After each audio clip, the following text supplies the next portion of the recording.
shared experience of different event sessions that are served to the attendees in real time in much the same way that an in-person event happens. Most events consist of main plenary sessions, breakout seminar tracks, and other type meetings.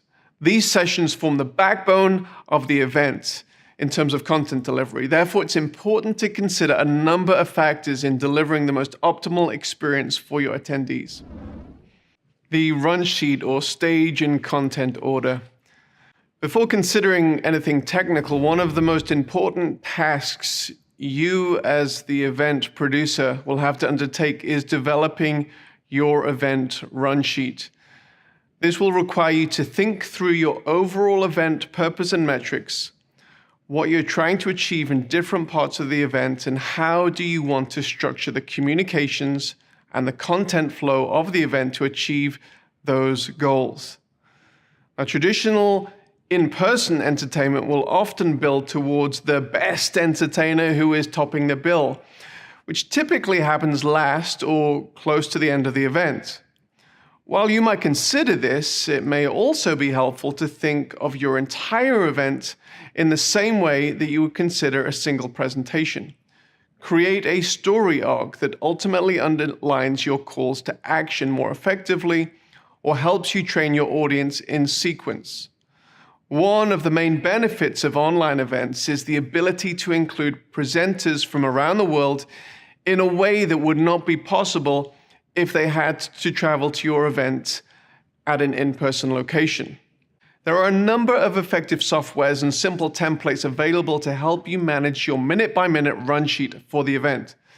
Just be aware that despite all of your careful planning, many, maybe most, run sheets won't go exactly as planned, especially if you're broadcasting significant portions of your event live. Broadcasting your event live has many exciting and important psychological benefits, of which I love, but predictability isn't one of those benefits. It's important to plan for the unexpected in your run sheet. Allowing for the unpredictable in your online schedule is something that you should be aware of. Sardius gives you the ability to create very complex event schedules ahead of time, which you will need to do. However, if you have the unexpected changes to your schedule at the last minute, you need to ensure that you are hosting your event on a platform that allows you to make last-minute changes, rather than the event being significantly cached on the attendee's machine. Sardius allows you to make those last-minute changes and work them seamlessly into the flow of your event. Now let's turn to the video production of the event. Typically for an in-person and a hybrid event, it's recognized that video production must be of a certain quality level. The same realization is not always recognized with exclusively online events. With the proliferation of video conferencing platforms, video quality often isn't given as much thought until the audience is struggling trying to follow a presenter who has filmed his presentation on his mobile phone with bad video and audio. And when we speak of video production quality, we're speaking of video camera quality, audio quality, lighting quality, background quality, and finally, broadcasting quality. Often with online events, the event producer is having to deal with presenters from diverse geographical locations. In the past, may have only been the preserve of outside broadcasts on newscasts of election coverage.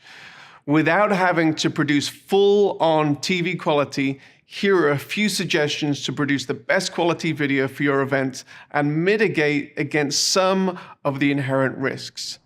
Number 1. Obtain a central location to film and broadcast from. Most individuals don't have access to high-quality video production gear. Now, this has changed somewhat in the post-COVID world, and even if you do, it is often wise to have a second set of eyes as a video producer to ensure quality production. If you obtain a central location to shoot the event with a higher quality production level, better equipment and tech personnel, and invite your key presenters to this location, you can limit your exposure to bad video. Secondly, pre-record the segments of your event where you're broadcasting a video conversation. There may be legitimate reasons why you need to broadcast a low latency video connection live. For example, if you require a live feedback interaction with the audience.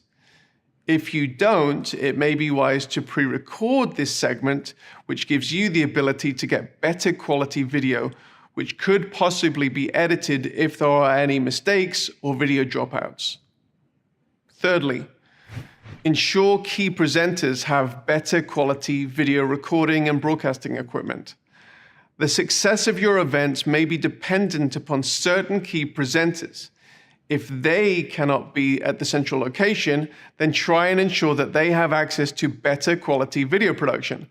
This might involve them traveling to a studio close to them, or it may involve providing them with better cameras, lighting, audio, perhaps a backdrop that they can record their presentation independently. Even if it is part of a live video conference conversation, this can be edited for a later simulated live broadcast. Now let's talk about broadcasting and the live or the simulated live question. The subject of whether your event should be broadcast live or pre-recorded and broadcast at a simulated live event is highly connected to the structure of your event. Having bad video can be a make or break for an online event. Therefore, this is a consistent question that the Sardius team discusses with our clients. There are a number of pros and cons to each approach. Let's talk about live. But it is these very limitations that make live events popular. It creates a psychological buzz, it results in bigger audiences, and it creates the ability to create finances through mechanisms like pay-per-view. You only have to look at the audiences for live sporting events to realize that there is a massive benefit in watching live versus the simulated live broadcast several hours later.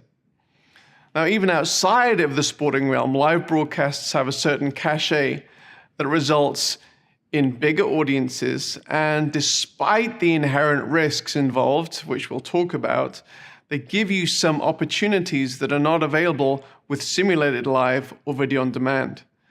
These largely boil down to live audience engagement. And this includes interaction with questions from the audience who are posting in chat or via video conferencing, the ability to poll or to ask your audience questions and get in-the-moment responses. The risks connected to live broadcasting are related to two main factors. The first of these is the unpredictable and complex nature of an event schedule, which can mean a much bigger production budget to ensure that there are no errors in the broadcast. Secondly, the reliability